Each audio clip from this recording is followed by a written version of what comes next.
honeys, and welcome back to another episode of Girl Do It For You. We have Rachael, the famous Rachael. This is probably the only thing I've ever been famous for. You guys have heard all about her, literally, because I don't shut the fuck up about her.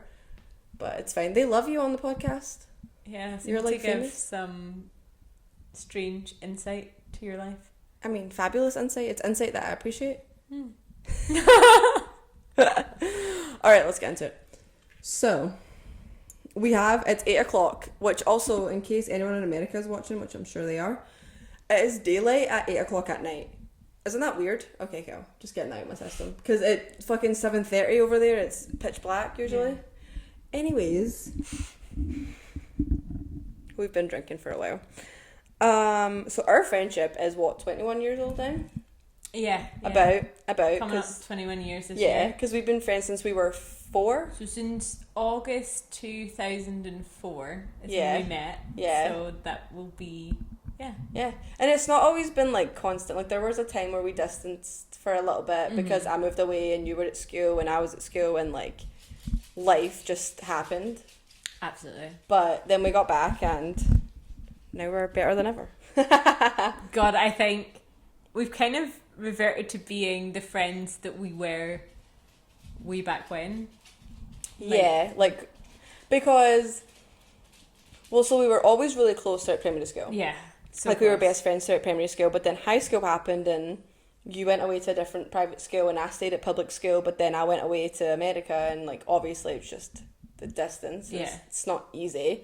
But then we got back to our friendship and then it's just like we've gotten closer and closer again and now it's back to how we were as kids. I think it helps that we have come to life stages at very, very similar points. So like we both went to college at very similar times. Yeah. We kind of became adults and went into our first jobs at very similar times. So it's kind of worked out really well that we've been able to help each other a little bit. Yeah, no, I agree. Because we go through like similar things, like with relationships, with jobs, with whatever really. We're going through it at the same time, ish. But yeah, so we've been friends for a really long time. Oldest friendship I have ever had. It's longest friendship I've ever had. You're the only friend I still have from St. Bridget's. Me too. Yeah. Yeah, this is it. Yeah, but now we're literally like, we went from being 2 4-year-old, 5-year-olds little girls in St. Bridget's primary school in New Mains to attending each other's weddings in different countries. Which is insane. It's actually crazy to think about. We did discuss, we had talked about it when we were little. We were like, princess, like, you know the way you do like princess weddings, like vibes. And for sure. It's so weird turning up to your wedding and seeing things like your mum and dad. Yeah. And knowing you for so long, it's kind of like I still see that 4-year-old, 5-year-old Ashley, but in a wedding dress, getting married to a man. I'm like, no. You're like, Ashley hates men. What is happening? I'm like, this is still a child. She's 25. Like, she's not. She's 12. I don't know what you guys are talking about. I don't know what you're talking about. Yeah, but it's. I don't know. Like more recently, I feel like than not. It's like, you know, you see those people and they're like, oh, we went from these little ghettos to these ghettos. Like I never really felt that, but with like the weddings and stuff happening, I'm like, oh no, this is real. Like this is happening. I don't think it dawned on me until it was your actual wedding day. Yeah. Because I think we talked about your wedding for so long and then actually seeing you on your wedding day in a wedding dress with your dad walking down the aisle, it was very much, for me, it's like, this is what we talked about for so many years as kids, as a bit of a joke, as a bit of a young girl situation, and now I'm like literally seeing you. Literally sitting at my wedding. Like, this is like a fever dream. It is. It's actually, it's something crazy about it. And it's like, as much as you plan a wedding for however many years you plan a wedding for, it doesn't actually feel real till you're there. So like as much as I was talking about, your flights or the wedding's this time, it doesn't feel real. You're sitting there, you're like, oh yeah, the wedding's happening. Then you see each other and you're like, oh no, the wedding's happening. Like this is happening right now. Well, it's even like with Peter, like we're sitting here and I'm like, yeah, you guys are getting married in January. It's like when we're sitting at that wedding, I'm going to be like, oh fuck. She's walking down the aisle. Oh no, like I'm going to be up. I hope you're makeup artist is good at putting waterproof makeup on, because I will cry like a baby. I hope so. I didn't plan very well and didn't wear waterproof mascara for your wedding, so I had mascara lines right down my face for yours. Yeah, it's a mess. They should know better. Yeah, it's the amount of tears cried at weddings is not publicised, because everyone's always super happy, but they're like, did nobody mention happy tears? Yeah, it was like, it wasn't... They're not sad. I wasn't like, oh my god, my best friend's like going on, get married. I was like, I was happy sad. I was like, this is what she deserves, this is what she wanted. Yeah. Like, I'm happy for her. But as somebody who's known you your whole life, it's kind of like, oh my god, like, they've grown up. There's a sort of realisation and a bit of reflection, and I think that's always going to come with upset. I think it is, because it's like the idea that you're actually grown up. Like, we're actually becoming adults. Are we though? I mean, no, we're really not. We're not. But like the idea of the fact of like you're adulting as much as we fucking know how to. Yeah. We're getting married. I don't know if that actually... So, I don't know if that makes you an adult, because the amount of people have asked me how married life is, and I'm like, it's the fucking same as when we were dating and when we were engaged. Like, is it supposed to change? Am I missing a part of adulthood? And like, we were talking last night about how, like, with your jobs, and how we looked at people when we were younger that were our age, and we're like, they have their life together because they're married and they've got this job. I have no idea what I'm doing 90% of the time. Like, yeah, I'm married and I have a job. Yeah. But I really, like, I don't have my shit figured out. Yeah. So, like, for people to ever look up to me as, she's married and she's got her life figured out, please don't. Yeah. Because I don't. If anyone's watching from work, ignore this bit. I have no idea what I do for a living. So if anyone's watching from my office, you're not. You didn't see this. It's okay. But it's so crazy to think about, because the fact of also, like, we've seen each other through almost every stage of life, I would say. Like, yeah, we're now long distance, but we haven't always been long distance friends.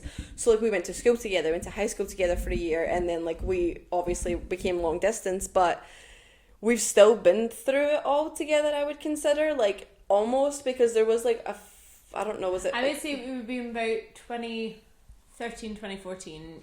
down to 2018. Yeah. I would say. So it was about 4 years where we were both finishing high school, exams, that sort of thing, early university, college situation. So yeah, there's like that gap, but then we came back as friends, like, and we were like, I was in a relationship with, obviously not my husband, but it was like, you saw me through that, you saw me go through that, and it's like now, and like you were with Peter, but you were just with Peter. Yeah, like, I mean, really out the doors like a month, maybe 2 months. So it was like, I vividly remember that first FaceTime call of us getting back into our friendship. I was like, there's some random dude who keeps hanging around, and like, it was just so random, and I was like, yeah, I'm with this guy and I live with him, and it's like, that's not who I'm with now. And like, it's just so crazy to think like how some friendships can, like, for the little bit we just had to put our heads down and focus and we weren't as close, but now it's like we're back right where we left off. Like, we just picked up where we left off. But I think that's the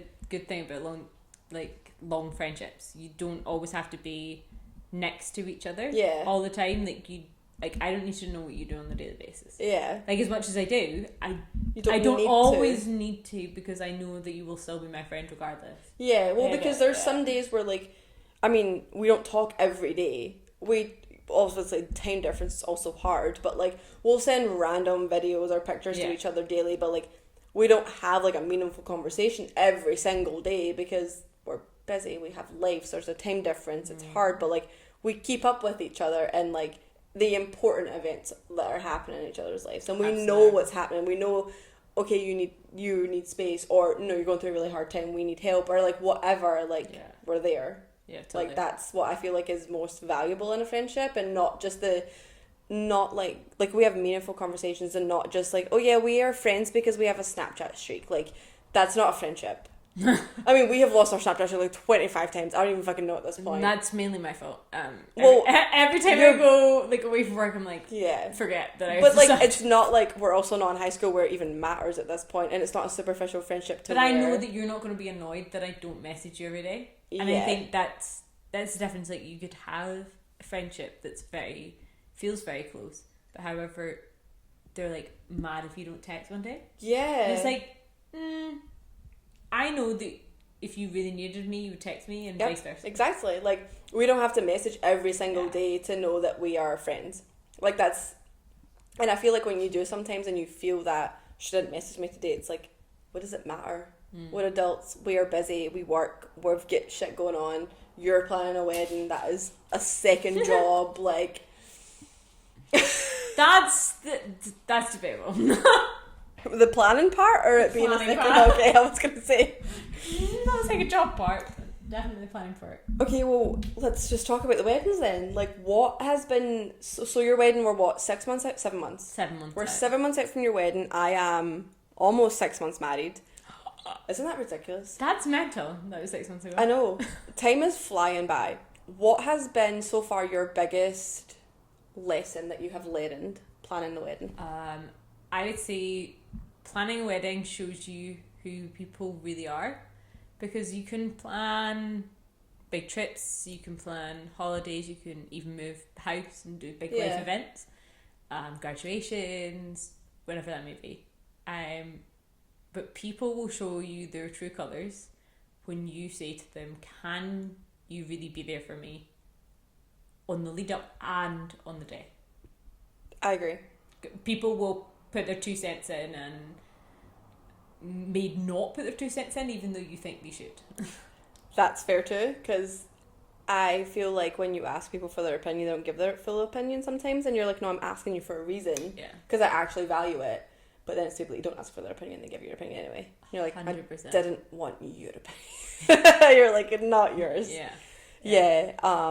Wedding like planning, definitely showing people's true colours. It does. Wedding planning does show you who's there and who, not even so much as who's there, maybe just who actually cares. Yeah.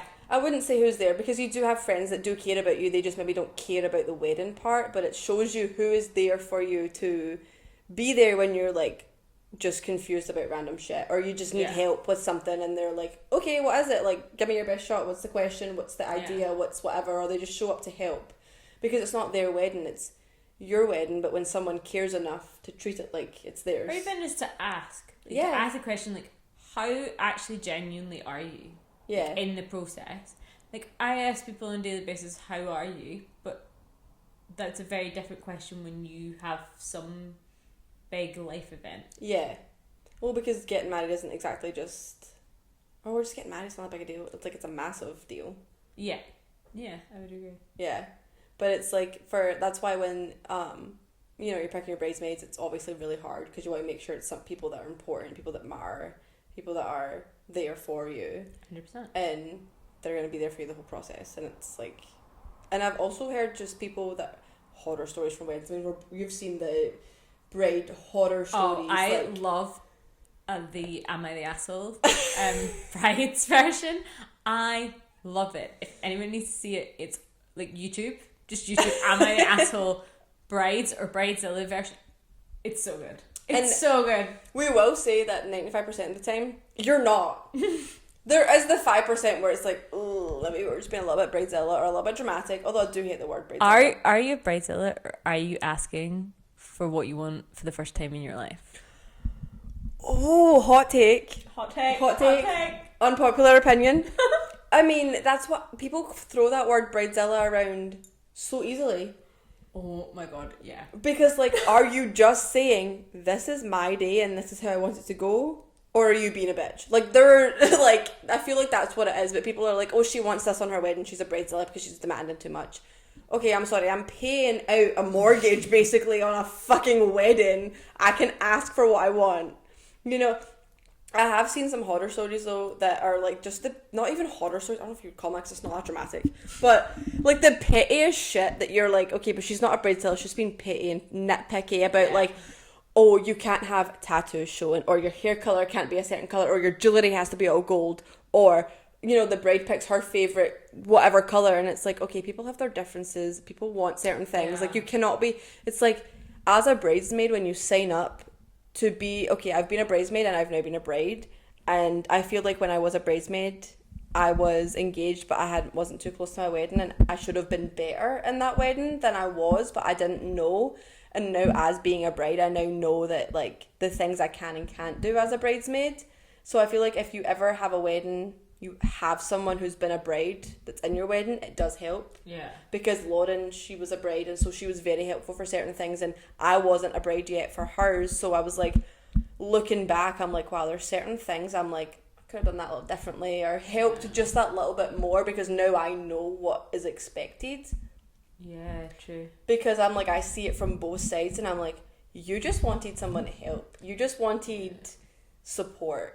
And I was like, oh, we're just here for you. Go, Lauren. Yep, let's go whatever she wants. And it's like, no, sometimes they just want to be told, no, this is good. You're doing a good job. Like, everything's fine. Or, wait, let's not do that. It's okay. Like, yeah, they really do want your opinion. They do, yeah. And I think the thing people miss is that you're asked to be a bridesmaid. Yes. You're not demanded to be a bridesmaid. You can say no. Absolutely. And will not take offence. And absolutely no bride on the planet will take offence. If you say, no, I can't do it, you don't even need to give a reason. Nope. You can just say no. Because at the end of the day, you're asked to be a bridesmaid. Yep. It is a privilege. Mm-hmm. It is something... I have been a bridesmaid in the past. Yeah. I hope to be a bridesmaid in the future. Just saying, friends coming... Throwing that out there. Throwing it there to any friends this that are little listening. But yeah, so... It's a privilege, and you're asked to do it. You do not have to do it. You're not obligated to do it. If you don't want to do it, say no.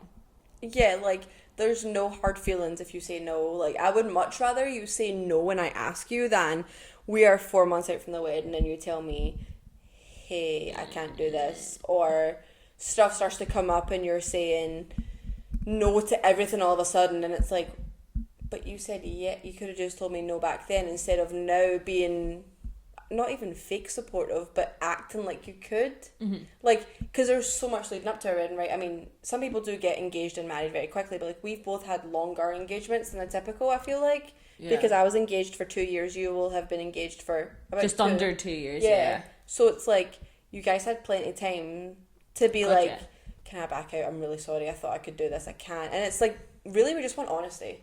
Yeah. Just be honest. Yeah. Yeah, just tell me, oh, it's not really my gig anymore. I've got other things going. Too much, yeah. I'm like, cool. Okay. That's fine. We're still friends. Yeah, Doesn't no, bother me. it will not ruin our friendship if you're on it. The only time, because I've seen people say the maid of honour curse or a bridesmaid curse, and it's the fact that after the wedding you fall out. And I was like, I was kind of reading into it because I was like, is this a thing?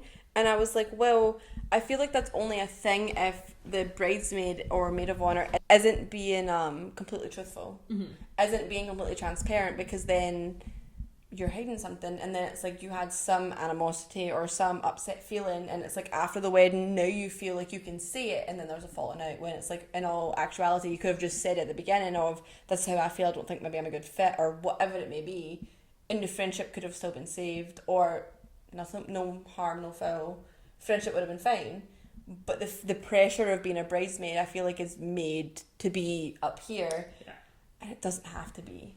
Like, and there's also, I mean, there are some brides that expect absorbent amount of monies to be spent on them, and it's just not what I wanted, or even what you wanted. No. Like, we're very simple people. We don't ask for much. Like, even most of the stuff I wanted, I was like, I'll pay for it. Like, I have no bother paying for it. This is just my experience that I want, and I want you to experience it with me. Yeah. I'll fund it. There's no harm, no foul if you can't afford it. I fully understand not everybody has money for certain things. Yeah. Like, I read, I was listening to a podcast where it was like some brides were asking their families or friends or whatever for their bachelorettes to go to like Greece and stuff. And I was like, yeah, from the States. And I'm like, who has that? I can't even afford for me to go to Greece on my own. I'd love to go to Greece, and I'm not that far from Greece. Yeah, honestly, like, let's be realistic. We can't have those type of bachelorettes, Hindus. Like, these are not what's happening. No. A different state if you're in the US is fine. A different country if you're over here in Europe and the UK yeah, is fine. Yeah, if you can go different. For like a short weekend, and it's maybe 2 or 3 days, fair enough. If you want to do it, and you think everyone can afford it, but don't be annoyed that people can't afford it. Yeah, if you're planning something really massive, you can't ever have that, oh, you can't afford it. Like, not everybody has a good paying job. I mean, we barely make it to live half the time. Like, you can't expect people to afford this trip for your wedding. Like, yeah. And I think but I feel like that's the minority that gets pushed to the front rather than the majority, because people like me and you are very much chill. They're like, if we want you to do X, Y, and Z, or we want you to have X, Y, and Z, we've said we'll pay for it. Yeah. It's like, it's not an issue. That's just what we would like. Yeah. If you have an issue with it, then bring it up to us. Like, just be honest. Like, I'm not gonna be all butthurt or upset or angry that you can't do something. Like, I don't care that much. At the end of the day, we're getting married to who we want to get married exactly. to. Like, if, that is what. like, and I think sounds awful, but that's the it does. No, I don't think it sounds awful, because I think that's what people miss. Yeah. In the wedding planning process is you are marrying this person. That's the whole point. The whole point is you're getting married, the love of your life, the person you've always wanted. And I think people get lost in that fact and of, oh, I get to have a bachelorette, oh, I get to have a stag do, oh, I get to have this massive party and hang out with people. But the whole point is that you are getting to marry this one person that you love, and that should be all that matters. So if so-and-so can't make it and so-and-so wants to act like whatever they do, it shouldn't matter, because at the end of the day, you got to marry who you wanted to marry. And that's like when people ask me, like, how upset were you they didn't get snow? And I'm like, yeah, was I hoping for snow? But at the end of the day, I got to marry Matthew, and that's all I really cared about. And then every time I've ever said that to somebody, they're like, oh, that's so cute. And I'm like, that's isn't that the whole point of a wedding, is I'm getting to, like, even when we do stuff, they're like, how's married life? And I'm like, oh, it's my favourite. And they're like, oh, that's so cute. And I'm like, isn't that the whole point? Like, we're getting married, it should be my favourite. Like, it should be life. That is, we were basically, I mean, with the people, like, you live with Peter now, you're basically married now. Like, nothing is changing when you get married. Like, you guys already live together, you guys have a place together, you guys have a dog, which is basically your child. Yeah. Like, nothing is changing when people say, how's married life? It was the same as it was before I was married. We already lived together. I know old-fashioned ways and certain ways are, you move in, so it's different, but not much changes. Yeah. And it really shouldn't change. Yeah. Doesn't change how somebody feels. I just can't deport Peter. That's the only downside. The downside. That's the only that is literally what will change. We will come back here and 2 days after our wedding, and he cannot be deported. And that will be the only change to our life. Really? We will still work. We will still be married. We will still be together. Still have your house. We'll still have a dog. We'll still have the same house. He just can't get deported. He just gets deported. Per Peter, so sorry. Can he get deported? Oh, I don't know if that's per Peter or per you. I've dealt with him long enough. I have to ask though, how was that 23-mile kilt walk? Random change of subject, but random change of subject. So, yeah, it was good. Was harder than I thought it was going to be. Okay, can we, first of all, I get a FaceTime. We have our FaceTimes. We do them usually once a month-ish, give or take, depending on life. We usually try to have our FaceTime once a month, but they're hard because time differences, and they are not 20-minute FaceTimes, they are hour-long FaceTimes because we have a lot to catch up on. Okay, so usually we used to do it on Sundays, but we've been doing them after work recently. So, like, I come home and then Rachel is like, it's 2 a.m, I need to go to bed. And I'm like, oh, okay. But fair. So we got a FaceTime last month just before I got here, and Rachel decides to tell me that she signed up to do a kilt walk. And I was like, okay, yeah, cool. What's a little 5k? No, 23 miles. Rachel, how much do you walk daily? Not a lot. I work at a desk. I'm very sedentary. That is usually my life. So I don't know what possessed me to think I could walk 23 miles. I have no idea. Because when I asked her reasoning, she said, well, I walk the dog every day. Do you walk the dog 23 fucking miles? No! She said, no, like, just like 5-10 minutes, 20 minutes, maybe max, you know. I'm like, so a 20-minute walk every couple hours. Yeah. So she did it. You completed it? It took me about 7.5 hours, I believe. Honestly, I don't think that's bad. 7.5. I feel like that's a good... hours. It was good. I walked it. I got blisters in places I didn't think I could get blisters. Did you know you can get a blister under your big toe? Nail. Under your big toenail. What? Yes. So I thought my toenail was coming off. And I was like, I may need to see a professional. We may need to go for many things. Maybe my psychology. But why I thought I could walk 23 miles. Maybe. But I my toenail lifted, and I could feel it lifting towards probably the last 3 miles of the walk. So I finished it, and I was like pretty sure. By the time we got in the car, I was pretty sure my big toenail was off of my toe. No, did you not look? So I refused to take my shoe off until I'd got home. So then I took my shoe off. It was not off, but it was raised, and I was like, I'm pretty sure it's gonna fall off. Pretty sure it's gonna fall off. Then about 4 or 5 days later, somebody pointed out to me that it looked a different colour. And I was like, okay. And they were like, skin around doesn't look quite right. And then they were like, best thing to do is to cut the top of the toenail. But then I nicked my skin as I was cutting the top of my toenail. No. And it was a massive blister underneath my toenail. I have chills. And you can't see them, but I have do you know what? It was the best relief I've ever had. And now I have a perfectly healthy toe. And it's not an issue. And now my feet are perfectly healthy. I remember getting a Snapchat from you like 2 days later, and you were like, I cannot get out of bed. Like, I literally can't walk. I worked from bed for about 3 or 4 days. Because Oisin was still living with you. Yes, she was. And you sent me a Snapchat, and you're like, she's having to bring me stuff in bed because you were like, I cannot get up. We had friends from Australia stay with us. And they were helping us. Yeah, because she physically couldn't get out of bed. And I remember the minute you told me, I went right to Saving Grace, Juki Barry, of when she was like, if someone ever signs up to do a marathon, or basically a marathon at 23 miles, they're going through a mental crisis. And the minute she told me, I was like, so what's going on, Rach? What's happening? Are we alright mentally? Like, I feel like we're going through a mental crisis. And you were like, no, I think I'm okay. And I was like, no, I really don't think you are. Like, I really don't think we are. Yeah. And you did it. You completed it. Completed it. You did it with a friend, though. I did. So you had some support. And then on the phone, she's like, well, if I can do this, I may as well do the moonwalk, which is a full-on marathon. Oh, no, that's your opinion now? Oh, no. Oh, no. Oh, no. That's gone. That's gone. Right. That thought was pre-23 miles. That was like... How... I don't know how far I got until I was like, no. I was going to say, how many miles in before you were like, yeah, we're not doing this again? I was like, I'm not doing this again. Plus, it was for a good cause. It was a good cause. We raised lots of money. For charity. And it was good fun. There was lots of music.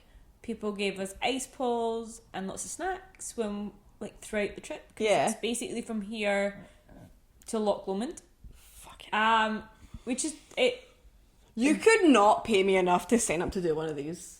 Sometimes I think to myself, if I ever slept in for the wedding and I slept here, it would take me 7.5 hours to get to my own wedding. And I've actually thought of that. The fact that this has been a thought in your head. Also, if you slept in, your wedding is at 1 o'clock in the afternoon. Okay, too many thoughts. Hold on. First of all, there's too much happening. If you slept in... Alright. Oh my god, I can't. No, fuck off. If you slept in, why the fuck are you sleeping here the night before your wedding? Okay. First of all, why are we here and why are we not at Loch Lomond? But... Weird nightmares. Okay, all else fails, let's just say we get hammered up here, yeah, right? Let's just say we're doing it, Maggie's having a great time. Fab. Too much fun, we're here. We get home, we wake up, you've slept in though. The wedding's at 1. How late are we sleeping in? Because 7 hours. That is a very good point. Like, runaway bride almost. I'm over here calling Peter like a promise. We are running on our way. We are just very late. Also, what is the circumstances that we can't get a fucking taxi? I don't know. I don't know. This is a nightmare. This was a genuine... People know, like, wedding nightmares. I mean, that you have as you plan your wedding. This came not long after the catwalk. I was like, I have a nightmare that I will be walking to my own wedding along that route. We will update you guys on January 5th. That will not be happening. If Rachel had to hoof it to Loch Lomond from the east end of Glasgow on her wedding.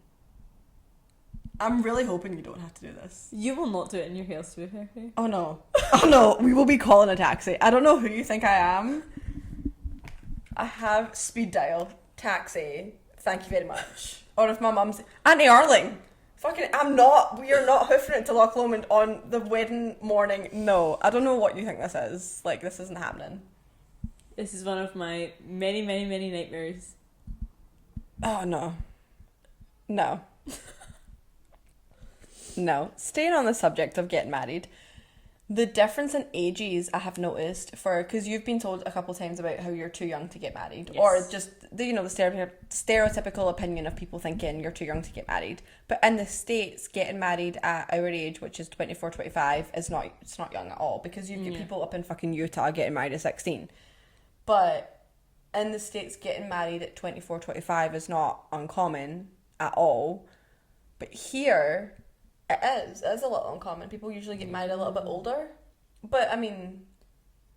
So, I think our parents' generation was like different. Yeah, different generations are different ages. So, I think our grandparents and our parents got married fairly young. And then the trend sort of changed, I would say, probably after the financial crisis of 2008. Oh, I agree. And then you started to find that a lot of people were getting married early 30s or even late 30s. And then they were having their families. Which is obviously... like, props to them, but that wasn't really the plan. And when you say to somebody, I am 24 and engaged and I am getting married in 7 months, people start to freak, to be honest, a lot. And people go, oh my god, you're so young. And I understand from a perspective of life, as in, me and you most likely will live 80 plus, right? Yeah. If you look at lifespan, me and you and our generation will live 80 plus. A lot of people see it as, oh my god, you're making a commitment for no less than 60 years. Essentially, that's what people are saying. Yeah. Right? Based on your lifespan. So, like, oh my god, like, do you really think after 24 years on this earth you can make a commitment for the next 60? Yeah, I can. Yeah. Like, I'm happy to do that. Yeah. But I think a lot of people do freak at that. And I think maybe America is coming into the stage where a lot of people are starting the same way we did. Yeah. Of being in their early 30s to late 30s to get married. As opposed to being in their early 20s, which was the original traditional way. Yeah, and I think that it's like you just said, the generational thing is very different our parents, our grandparents, 18, 19 getting married was very common. Was 21, yeah. Yeah, and they had kids and they started the families because it's just the way it was. My parents didn't get married young. Your parents did. Mm-hmm. Not super young, but... Well, they're 24, 25, which is what I'm getting married at, but even they have expressed that they think I'm getting married at, and I'm like... Yeah. It's unusual. It's just people, because I also think people think like, oh, you need to go out and have, okay, it's going to sound bad, your whore years almost. Like, a lot of people think that you haven't experienced life and now you're just committing, and it's like, okay, but I don't have that mindset of I need to sleep with everybody in the whole fucking county. I just want to, like, I can happily experience life with my husband. Like, but some people feel like, oh, you didn't have that fun year of, but like fun years to different people aren't going around and sleeping with the whole. If you ask, say, Matt, his fun year was probably a different year to you, and your fun year would have been different for me. And like, so you can't say, well, there is an age at which you can get married. No, there's because you may experience it at 31. Yeah. And it's just like 40 or 50. Exactly. Like, there's no fun year designated for an age. Like, you can easily go have fun with your husband. You can easily go have fun when you're single. You can be 18. You can be 25. You can be 35. Like, there is no age limit. But I think people are very judgy based on their life. So they think that if they're not married and they look at you getting married and they're like, oh, you're getting married very young. Because then they maybe think of themselves at our age. And they just think, oh, that wasn't it for me. But it's like, just because it wasn't it for you, don't put that on other people. Yeah, because if somebody said to me, oh, I'm getting married at 18, I'd probably go, well, I was a complete idiot at 18. Oh my god, I wouldn't have got married at 18. No. But if you're mature enough and you want to make that decision, that's your decision to make. Yeah, and it's also like, if I look at who I was with when I was 18, fuck no, I'm not getting married to who that was. Like... Me neither. Absolutely not. Would have ended very badly. Like, that's not... Would have ended in a divorce, clearly, because we broke up. Like, it obviously wasn't meant to be. Yeah. But It's like, I never really, because I'm from, well, not from the States, but like, because I live over there now, nobody ever really said to me I was too young to get married until my bachelorette, and we met a bunch of Scottish men at the top of Jason Aldean's bar, and every one of them, when they found out that it was my bachelorette, and then they were like, you're quite young, how young are you? And I told them I was 24 at the time. Yeah. And they were like, oh, that's really young. And I was just like, oh no, I don't think so. I think it differs as well. So we live in Scotland, we currently live in Glasgow, but the countryside, it's even younger. Yeah. And then I work for a company that's based in London, and when I go down and meet all of my colleagues, they're like, you are literally a baby. Yeah. Like, they are like, we wouldn't even think about marriage till we're at least 40. And I'm like... 40? Yeah, so like a lot of them believe in like career progression, and they still live with other flatmates until they're like late 30s. It's a very different lifestyle, and I think it really does depend on where you live. Yeah, I think it is, and it's cultural differences, even though England's not that far from here. I think London is the exception to the rule. Yeah, I think, really. I agree. It is very different where you are, and like where you are, and also where everybody is in life is very different, because you can't ever, it's just like the same saying of you can't compare yourself to anybody your age, because nobody is ever at the same stage. Like we said earlier, how we're kind of at the same stages in life, but not in every aspect of life. Because career-wise, we're not the same. Like, no.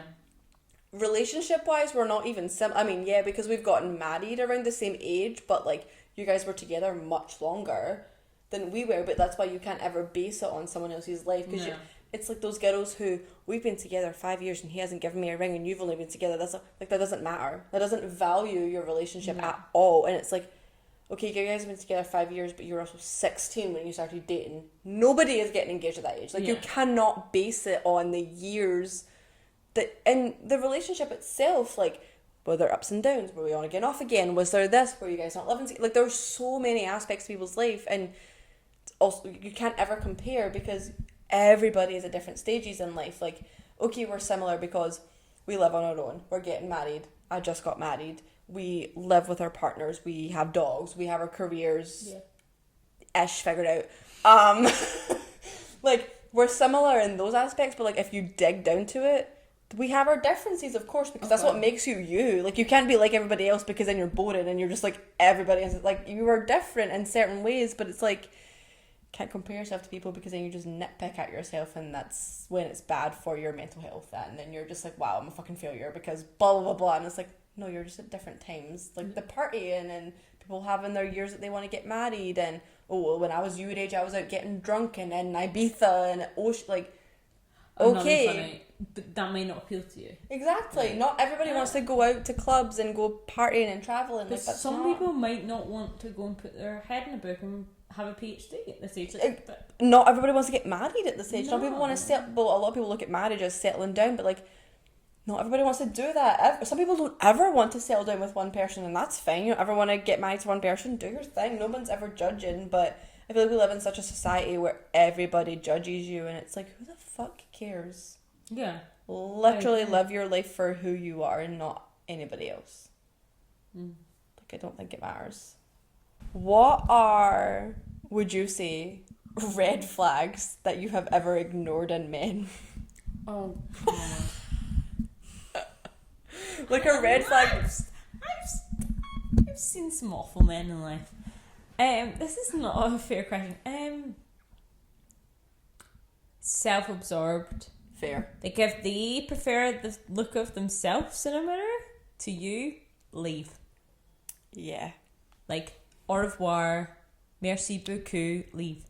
Oh my god, I haven't heard that one in a while. Merci beaucoup. My mum used to say that. Yeah. Yeah, like, that actually brings... My mum used to say this one guy I dated. It was like, not really full. It was like, I was like 15. It wasn't a proper relationship. She always told me, like, he fancies himself more in a mirror. Yes. He's either gay or he's just he's not that into you like that. Like, he thinks he's the most beautiful thing on the planet, and he is all that exists. You know, you don't see it when you're in it. So I think I think other people see what you don't see as well. Oh, absolutely. Outside perspective is everything. Everything. It's like, it's mental. Well, it's like when people give you their opinion on something and you don't like it, they're usually right. But you don't realise it till you leave it, and then you have to go back, like, with your fucking head down, like, alright, whatever, you were fucking right, fuck off, like. Major red flag if they date other people. Well, while you're together. Rachel! Red flag! Major red flag! Leave! If they date other people, like, serial cheater, yeah, like, let's just fucking get to two-stepping. Some people end up with serial cheaters. Actually, this is not... Okay, but to be fair, do they know? Yeah. Oh, okay. I was going to say, if they don't know, that's not their fault. They're the pure, sweet, innocent, oblivious, like, this man loves me. But if you... Okay. Like, oh, I forgive him. He was just drunk. I don't care. Leave. Okay. Leave. If Peter was to come to you and... Okay, let's just say if Peter was to come to you tonight and say, 6 months ago, I slept with this woman, I'm sorry, it eats me alive, blah, blah, blah, blah. Do you forgive me? Can we still get married? What would your first instinct be? Give me the key. Leave. Fair. No, I agree. Right. Like, here's your ring. Here's your... No. This is my ring. This is my... Like, he put it on my finger. That's his loss, right? That's true, because it's a gift. It's... Right. Why do we have engagement rings? Engagement rings are insurance until you get married. No, that is the purpose of an engagement ring. Because it's a promise that we're going to get married. Get married. So, pay cheats, right? There's the door, leave your key, right? That's true, that's fair. We share this flat. I will pack up everything. All of your shit will be in nice boxes. You can take it. And the car is his, so you can have it. We will sell this flat and you get your half proceedings. Right, and I will go and I will buy my own place with the other half. Right, that is what it is. Believe, like I will never ever see you again. No, I'm not staying for that. He loves me. It was a one night thing, sweetheart. Yeah. If he loved you, he would. He's not even looking at other females. Like he's not even looking at some. Like acknowledge them. Hi, hello. Sure, we can be friends, but we're not looking at them like that. Yeah. In the way of. You'd be right good in bed, let's go. Like, we're not looking at you like that. We're looking at you as, you're to be very, very, very, very much surprised me if Pierre could actually talk to another woman. Any cohesive fashion. So Matthew always tells me that he was never good at picking up women in bars. And I was like, well, what do you mean you've not technically picked me up in a bar, but like we met in a bar, but like we met on Tinder before that, but like you met me in a bar and it clearly worked out fine. And he's like, yeah, but like I'm not the type of guy that could ever just walk up to a woman and approach them in a bar. So then it made me feel like I was never going to fucking walk up to a woman in a bar. So if you ever did, what the fuck is going on? That would be an exception to the rule. That would be like let me see how this fucking plays out because I'm curious on what he's going to say. Like, because they're just not, I feel like he's not smooth. No. Neither of the boys are smooth. Like, I'm not being funny. If you're with Abby, be like, do you like stars? No, I don't. Right, okay, bye. No, not the stars. Do you like stars? Are you a Sagittarius? I am. Not me crying over here. Oh, Lord help us. No, I can't. That is... I'm spilling my drink already. Already? We've been drinking for about 4 hours? Since 4 o'clock, but 6 hours. No. Not 4 was right. What? Who's got the higher degree here? I thought it was you. I do have a master's degree.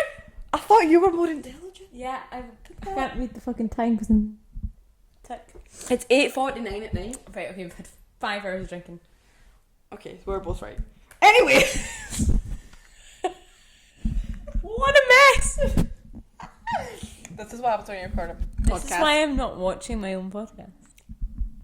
Virgie, at least better like it. You are my #1 top fan. Well, it literally comes out and everyone in America's asleep and I'm like, first thing on a Friday morning, shower, Ashley's podcast. If you can hear me sneezing, I heard you. Just saying. That are people's fears in life.